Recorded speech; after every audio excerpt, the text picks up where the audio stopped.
பண்டிகைகளில் வழிபாட்டிற்காக வைக்கப்படும் கொலு சென்னை போன்ற பெருநகரங்களில் அண்டை அயலாருடன் உறவுகளை மேம்படுத்துவதற்கும் பயன்படுகிறது.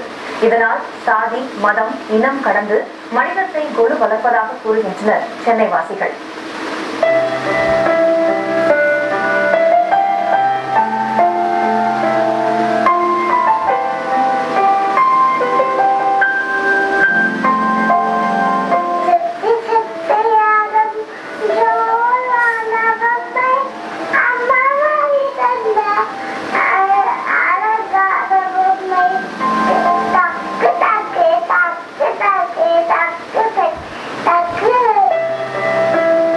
பொம்மைகளின் சிறப்புகளைத்தான் இனிய கீதங்களால் மழலை பேசும் இந்த சிறுமி பாடுகிறார்.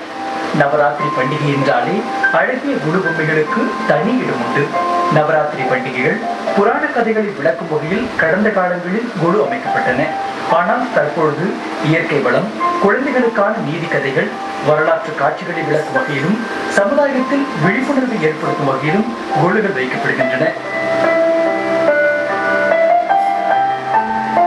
இறை வழிபாட்டையும் ஆன்மீகத்தையும் வளர்த்த குரு சென்னை போன்ற நகரங்களில் அண்டை அயலாருடன் உறவை மேம்படுத்துவதாக கூறுகிறார் இவர்.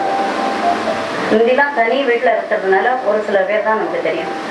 ஃப்ளாட் சிஸ்டம் ரொம்ப வந்துடுது. அதனால நிறைய பேர்களை நம்ம கூப்பிட்டு இதனால ஒருத்தருக்கொத்தர் அறிமுகம் ஆயிட்டு நிறைய பலன்களும் நமக்கு கிடைக்கிறது. அவங்க எல்லாம் வந்து பார்க்கறதுக்கு, அவங்க சந்தோஷப்படுத்துறது, அவங்களை சந்தோஷப்படுத்துறது நம்மளுடைய முக்கியத்துவமானது இந்த குருவினால. குழந்தைகளுக்கு ஒரு பெரிய பாடமா இருக்கு. சென்னையை சேர்ந்த ராதா விஜயகுமார் கடந்த பல ஆண்டுகளாக குழு வைத்து வழிபாடு நிகழ்த்தி வருகிறார். தமிழின் முக்கியத்துவத்தை உணர்ந்து தமிழ் மாதங்களில் வரும் பண்டிகைகளை குழுவாக வைத்துள்ளார். இதனால் தமிழ் மாதங்களும் தமிழர்களின் விழாக்களும் அடுத்த தலைமுறைகளுக்கு கொண்டு செல்லப்படுவதாக கூறுகிறார். ஒத்தப்படியாக தான் நம்ம இந்த படிகளை கட்டுறோம். செய்த 3, 5, 7 அந்த மாதிரி போகலாம். இதில் இந்த வாட்டி நாங்கள் 5 ஸ்டெப்ஸ் வச்சுருக்கோம். ஸோ இந்த லாஸ்ட் 2 ஸ்டெப்ஸ் இட்ஸ் ஃபார் நம்ம ஹியூமன் ரிலேட்டடாக என்ன ஃபங்க்ஷன் வருதோ அதை டிஸ்பிளே பண்ணியிருக்கோம். தித்திக்கும் திருவிழாக்கள்ங்கிற பேரில் வருஷந்தோறும் தமிழ் மாதத்தில் அந்தந்த மாதங்களில் வர திருவிழாக்கள் பண்டிகைகளையும் நாங்கள் இந்த தடவை குருவில் வச்சுருக்கோம். சித்திரையில் மீனாட்சி திருக்கல்யாணம், வைகாசியில் வைகாசி விசாக முருகனுடைய பிறந்த நாள், புரட்டாசியில் ஒரு மினி குருவே நாங்கள் குருவுக்குள்ள ஒரு குருவை வச்சுருக்கோம்.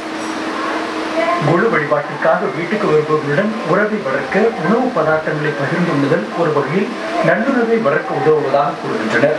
இன்னும் ஒருபடி மேலே சென்று வீட்டிற்கு வருபவர்களுக்கு பரிசு பொருட்களும் வழங்கப்படுகின்றன.